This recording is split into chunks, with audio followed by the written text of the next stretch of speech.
स्वाध्याय विद्यार्थी मित्र या चॅनलमध्ये तुम्हा सर्वांचं स्वागत आहे. मित्रांनो, आज आपण इयत्ता 6वीचा इतिहासाचा 14 धडा वैदिक संस्कृती याचा स्वाध्याय बघणार आहोत आणि हा नवीन अभ्यासक्रमाचा पाठ आहे 2026 पासून जी सुरुवात झाली त्याचा. प्रश्न 1 एका शब्दात उत्तरे लिहा. विद म्हणजे याचा अर्थ असतो जाणणे. गुरुजवळ बसून ज्ञान मिळवणे म्हणजे तर उपनिषद. ज्येष्ठ व्यक्तींचे मंडळ म्हणजे तर सभा. जोड्या जुळवा. ऋग्वेद, तर ऋग्वेदमध्ये काय आहे? देवतांची स्तवने आहेत. यजुर्वेदमध्ये काय आहे? तर यज्ञविधींचे वर्णन आहे. सामवेदमध्ये यज्ञातील मंत्रांचे गायन आहे आणि अथर्ववेदमध्ये आरोग्य व औषधोपचार आहे. प्रश्न 2 संकल्पना चित्र पूर्ण करा. 4 आश्रम. कोणते कोणते 4 आश्रम? तर ब्रह्मचर्य आश्रम, गृहस्थाश्रम, वानप्रस्थाश्रम आणि शेवटचा आहे संन्यासाश्रम. प्रश्न ब टिपा लिहा. वैदिक कालीन शिक्षण व्यवस्था. तर वैदिक काळामध्ये शिक्षण ही समाजातील अत्यंत महत्त्वाची गोष्ट मानली जात असे. विद्यार्थ्यांना गुरुकुल पद्धतीने शिकवण दिली जाई. म्हणजेच विद्यार्थी गुरुच्या आश्रमात राहून शिस्तबद्ध जीवन जगून गुरूंसमोर अध्ययन करत. शिक्षणात वेद, गणित, खगोलशास्त्र, आयुर्वेद, नीतिशास्त्र आणि युद्धकला या विषयांचा समावेश होता. शिक्षणाचा मुख्य उद्देश केवळ माहिती मिळवणे नसून नम्रता, शिस्त, धर्म आणि आत्मनियंत्रण ही मूल्ये आत्मसात करणे हा होता. वैदिक कालीन आर्थिक जीवन. तर वैदिक काळातील लोकांचे आर्थिक जीवन प्रामुख्याने शेती आणि पशुपालन यावर आधारित होते. शेतीत गहू, सातू, तांदूळ ही धान्य पिकवली जात. पशुपालनात गाय, बैल, घोडे, शेळ्या, मेंढ्या हे प्रमुख प्राणी होते. त्यातही गायीला विनिमयाचे साधन म्हणून विशेष महत्त्व होते.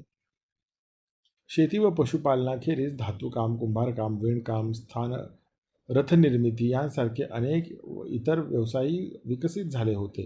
व्यावसायिक कारागिरांच्या स्वतंत्र संघटना असत, ज्यांना श्रेणी म्हटले जाई आणि त्यांच्या प्रमुखाला श्रेष्ठी असे म्हटले जाते.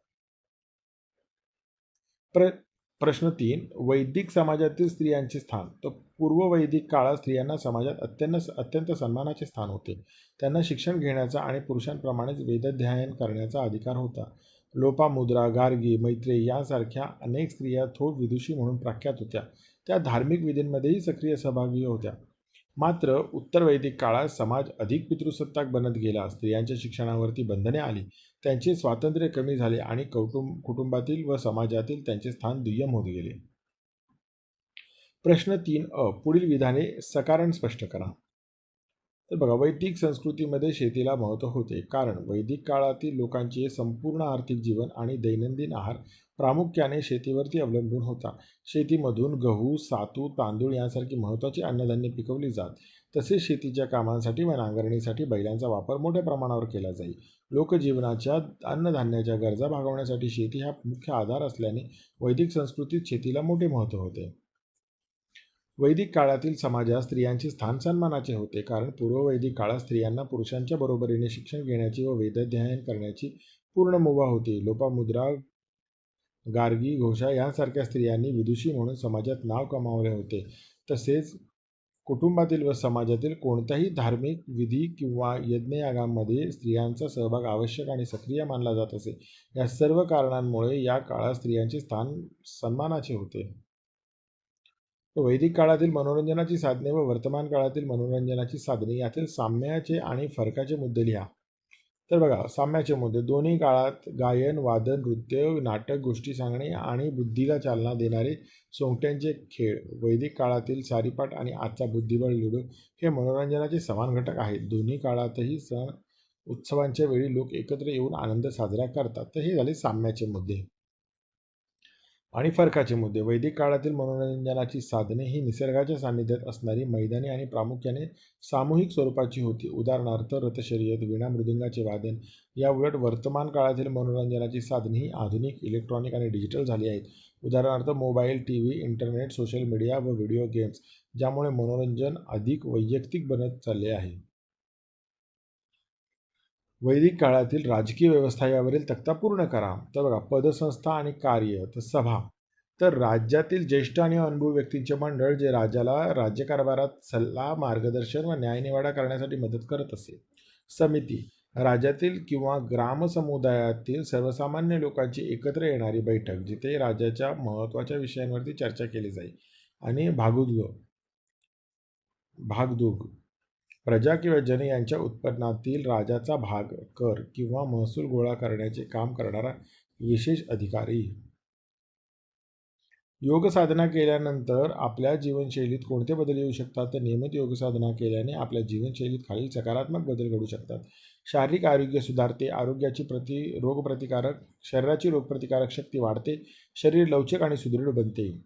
मानसिक शांतता लाभते, दैनिक कामांमधील ताणतणाव आणि थकवा दूर होऊन मन शांत व प्रसन्न राहते. एकाग्रता वाढते, अभ्यासात किंवा कोणत्याही कामात लक्ष केंद्रित करण्याची क्षमता वाढते, जीवन शिस्तबद्ध बनते, सकाळी लवकर उठणे, वेळेवरती आहार व विश्रांती घेणे यांसारख्या चांगल्या सवयी अंगी बाणण्यास मदत होते.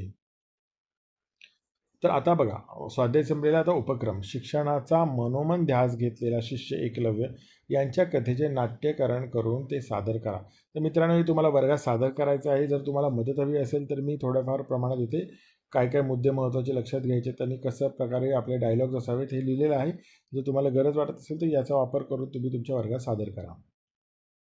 तर उपक्रम 2. आंतरजालाच्या साहाय्याने वेदांमधील श्लोकांचा संग्रह करा. तर वेदांमध्ये अनेक सुंदर आणि मार्गदर्शक श्लोक आहेत. त्यापैकी 2 महत्त्वाचे श्लोक खालीलप्रमाणे आहेत. मित्रांनो, तुम्ही तुमच्या आवडीने पण तुमच्याकडे जर वेदांची पुस्तकं असतील तर तुम्ही त्यातलेही श्लोक शोधू शकता किंवा इंटरनेटवरनं पण तुम्ही पाहू शकता. मी 2 श्लोक इथे तुम्हाला दिलेले आहेत आणि त्यांचा अर्थही दिलेला आहे. हा आहे पहिला श्लोक ऋग्वेद संघटन सूक्तामधला आणि हा आहे दुसरा श्लोक यजुर्वेदचा शांती मंत्र श्लोक. ओके, हे तुम्ही पाहून घ्या. उपक्रम 3. भारतीय वायुसेना आणि भूसेना यांची बोधचिन्हे आणि ब्रीदवाक्ये मिळून उपक्रम वहीत लिहा. तर बघा, भारतीय भूसेना इंडियन आर्मीचं हे चिन्ह आहे. याच्यामध्ये ब्रीदवाक्य आहे सेवा परमो धर्मः. ओके, आणि अर्थ आहे स्वतःच्या सुखापेक्षा किंवा स्वार्थापेक्षा देशाची सेवा करणे हाच आमचा सर्वात मोठा धर्म आहे. आणि बोधचिन्ह आहे, तर यात भारताचं बोधचिन्ह अशोक स्तंभ असून खाली 2 एकमेकांना छेदणाऱ्या तलवारी आहेत. आता वायुसेना इंडियन एअरफोर्सचं चिन्ह बघा. तर इथं ब्रीदवाक्य नभा स्पृशम दीप्तम, touch the sky with the glory. अर्थ वैभवाने गौरवाने आकाशाला स्पर्श करा हे वाक्य आहे आणि भगवद्गीतेच्या 11व्या अध्यायातून ते घेतलेलं आहे. तर बोधचिन्ह यात हिमालयातील गरुड पक्षी पंख पसरून उडताना दिसतो, ज्याच्यावर अशोक स्तंभ आणि खाली वायुसेनेचे चक्र आहे. मित्रांनो, हा स्वाध्याय कसा वाटला हे मला कमेंट्समध्ये जरूर कळवा. आणि पुढचा व्हिडिओ पाहायचा असेल तर आपल्या चॅनलला सबस्क्राईब करून बेल आयकॉन प्रेस करा आणि कोणता व्हिडिओ हवा हे मला कमेंट बॉक्समध्ये नक्की कळवा. धन्यवाद.